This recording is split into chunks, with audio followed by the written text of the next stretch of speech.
এটা একেবারে সত্যি যে প্রত্যেকটা সম্মান কিন্তু আসলেই একটা উদ্দীপনা, একটা আগ্রহ, একটা দায়িত্ব তৈরি করে এবং জিম থ্রি জন্য এই আবার টিম জিম থ্রির জন্য আমরা ভীষণ পরিশ্রম করেছি। যখন আসলে নিজের একটা কাজের এক রকমের মূল্যায়ন তৈরি হয়, যখন সবাই ভালোবাসা দেয়, এভাবে সম্মানিত করে, তখন আমার কাছে যেটা হয় দায়িত্ব বেড়ে যায় এবং আমি ভীষণ লোভী। আমার কাছে মনে হয় আরও আরও হার্ড বেস্ট ট্রাই করি যাতে করে আরও বেটার কিছু করতে পারি সামনে। হ্যাঁ, একটা কাজ করছি আমরা দুজন একসঙ্গে। এটাও ভীষণ পরিশ্রমের কাজ। আমরা বেশ কিছু দূর কাজ করে ফেলেছি।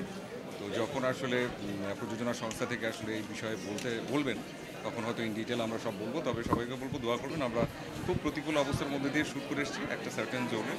আর বাকি কাজগুলো চলছে এবং আশা করছি দর্শকদের ভালো লাগবে।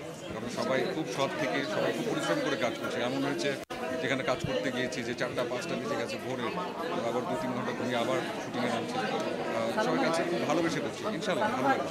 আমি ব্লেসড, আমি ট্রুলি ব্লেসড এবং আমি বারবারই একটা বিষয় বলি এবং আমি ভনিতা করে বলি না, এই যে এখনও ক্যামেরার পেছনে যারা দাঁড়িয়ে আছেন তারা প্রত্যেকে আমাকে ভীষণ ভালোবাসেন এবং যে যেই দোয়া, যেই এটাকে কী বলে, যে মায়া নিয়ে আসলে আমার সাথে সবাই ডিল করেন, এটা আসলে বলার বাহিরে এবং পজিটিভ এনার্জির একটা রিফ্লেকশনস থাকে। আজকে যদি এই ব্যক্তি আমাকে ভালো থাকে তার পেছনে এই মানুষগুলোর অনেক অবদান আছে, তাদের দৃষ্টিভঙ্গি সুন্দর।